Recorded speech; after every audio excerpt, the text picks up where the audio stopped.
You didn't sleep, not really, more like drifted in and out, shallow breaths, twitching awake every time your room creaked or the shadows shifted. Morning came, but it didn't feel like morning. The sunlight pouring through your blinds was pale, almost sickly, like it was struggling to reach you. You sit up slowly. The mirror stands exactly where it did last night, only now it's covered.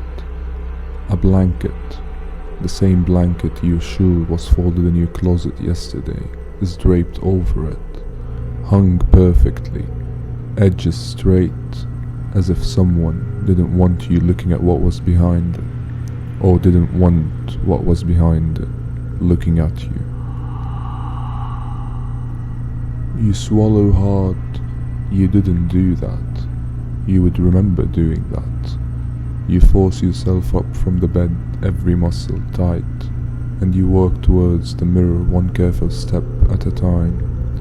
The blanket shifts just a little, like something underneath it inhaled. You freeze. Your hand hovers inches from the fabric. Then you pull it down in one motion. Nothing, just your reflection, pale and exhausted, staring back at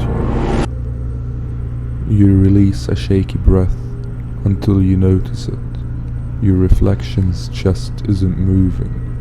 You are breathing, hard, fast, but the version of you in the glass is completely still, frozen. Then, with a sickening delay, its chest rises, once, sharp, like it just remembered how. You stumble back as your reflection tilts its head, not the way you tilt yours, but the way it did last night, curious, studying you. Its lips slowly curl upward. You whisper, "What do you want?" The reflection presses its hand against the inside of the glass. Your breath catches when you notice the smear. Long fingers, not yours, again. You turn away because you can't look at it anymore. And that's when you hear footsteps from the hallway. Slow, dragging, not going past your door this time, coming towards it. You back up instinctively. The footsteps stop on the other side. Your doorknob twitches. Once, twice. You say nothing. You don't breathe. Then a whisper leaks through the doorframe. Dry, crackling, like static wrapped in breath. Did you sleep? You cover your mouth to stop the sound that wants to escape your throat. The whisper comes again, amused this time. I told you not to. The doorknob turns, slowly. Click. The door cracks open. You slam it shut with everything you have and you throw your weight against it. Something pushes back from the other side, soft at first, then harder, like a hand testing the lock, then a whole body pressing against the wood. Your voice trembles. Go away. It stops. Silence. You wait. 10 seconds. 20. A full minute. Nothing. When you finally step back, your heartbeat echoing in your skull, you listen through the door. Still nothing. You unlock it, just to check. You open the door a silver.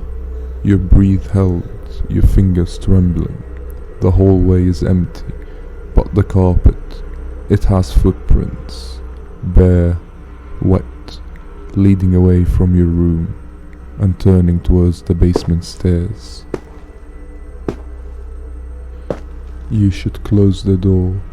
You should pretend none of this is real. But something is wrong with the air. Thick, heavy, pulsing with the same pressure you felt last night. It's like the house itself is waiting for you to make the next move. And then you hear it. The mirror. Behind you. The sound of a fingertip dragging slowly across the glass. You don't want to look.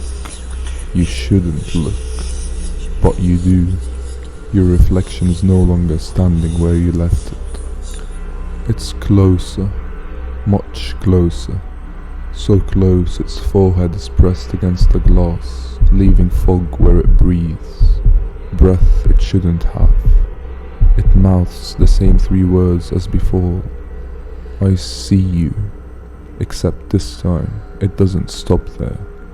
The reflection reaches behind itself into a darkness that shouldn't exist in your room and pulls something forward. A key.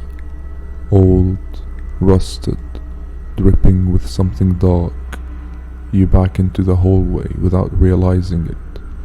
The reflection presses the key against the inside of the glass, tapping it 3 times. Tap, tap, tap. The same rhythm you heard knocking at the door last night. Your phone vibrates violently in your pocket, startling you so hard you nearly drop it. You pull it out. One new message. No number, no name, just don't go downstairs. Your blood turns cold because you suddenly notice the footprints at your feet. The wet ones. They don't stop at the basement stairs. They go up the stairs towards the attic. The message wasn't warning you about the basement. It was trying to stop you from making the wrong assumption. A soft creak comes from above, long and slow, as if someone is shifting their weight across old wooden boards.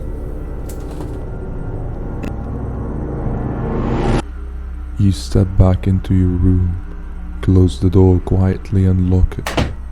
You grab the blanket and throw it over the mirror again, not to hide the reflection, but to make sure it can't see you, because whatever is in the attic, it's not your reflection, and it isn't trapped behind the glass anymore.